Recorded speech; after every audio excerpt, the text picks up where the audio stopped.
កោនកែង រូបចតុកោណកែងយើងចឹងយើងមើលមួយកន្លងនេះគឺ1សង់ទីម៉ែត្រចុះ2កន្លង2សង់ទីម៉ែត្រ3កន្លង3សង់ទីម៉ែត្រ3សង់ទីម៉ែត្រអញ្ចឹងផ្ទៃកន្លងចតុកោណកែងស្មើធ្វើអី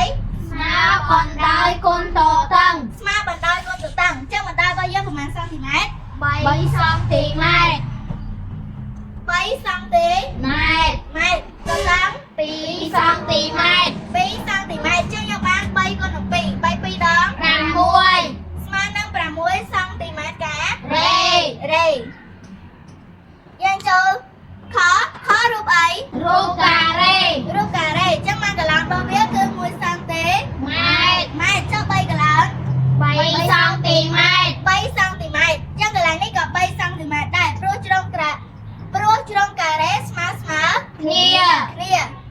អញ្ចឹងផ្ទៃកន្លែងការ៉េស្មើឲ្យធ្វើអីស្មើជ្រុងគុណនឹងជ្រុងស្មើជ្រុងគុណនឹងជ្រុងអញ្ចឹងជ្រុងរបស់យើងស្មើ3អញ្ចឹងយើងបាន3គុណនឹង3 3ដង9អញ្ចឹងស្មើនឹង9សង់ទីម៉ែត្រការរេឡើយយើងចូលខ្ទង់ករូបអីរូបចតុកោណកែងរូបចតុកោណកែងអញ្ចឹងផ្ទៃកន្លែងចតុកោណកែងស្មើនឹងបណ្ដោយគុណតតឹងអញ្ចឹងយើងសេមក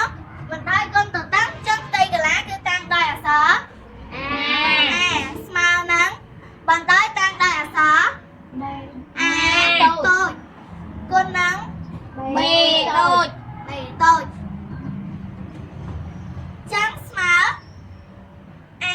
បណ្ដោយរបស់យើងស្មើណា3.5សង់ទីម៉ែត្រចឹងតូចស្មើនឹង3.5សង់ទីម៉ែត្រ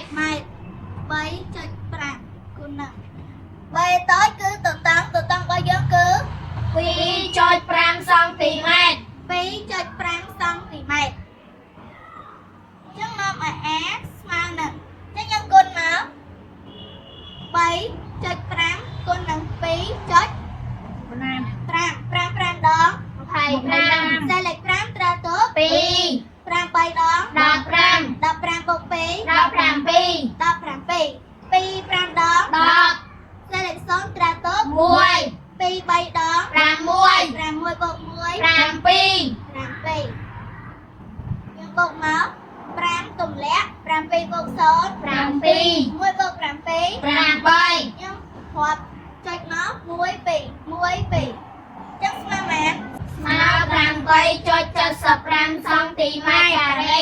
ស្មើ8.75សង់ទីម៉ែត្រការ៉េក្នុងខរូបអីរូបចតុកោណកែងរូបចតុកោណកែងចឹងផ្ទៃកន្លែងចតុកោណកែងស្មើនឹងបណ្ដោយគុណតតឹងចឹងធំស្មើនឹងតូចគុណនឹងបតូចចឹងតូចរបស់យើងគឺ5/2សង់ទីម៉ែត្រ5/2សង់ទីម៉ែត្រគុណនឹងបតូច2សង់ទីម៉ែត្រ2សង់ទីម៉ែត្រចឹងនាំឲ្យស្មើនឹងចឹង5លើ2គុណនឹង2ចឹងដើម្បីគុណចំនួនគុណនឹងប្រភេទគឺយើងត្រូវយកចំនួនគុណគុណនឹងភាគយកចែកនឹងភាគបែកប៉ុន្តែយើងមើលភាគបែកហើយនឹងចំនួនគុណនេះអាចសម្រួលបានអត់បានចឹង2សម្រួលនឹង2ស្មើ1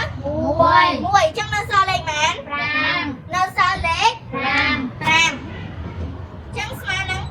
5សង់ទីម៉ែត្រការ៉េសង់ទីម៉ែត្រការ៉េចឹងមក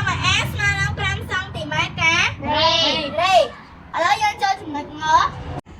ចឹងចំណុចងនេះបងជួយធ្វើមើលឃើញចម្លើយផ្ទៃកន្លែងប្រហែលដែររួចខមមិនខាងក្រោមវីដេអូប្រាប់បងផងណាកុំភ្លេចណាបងអរគុណច្រើនបាយបាយ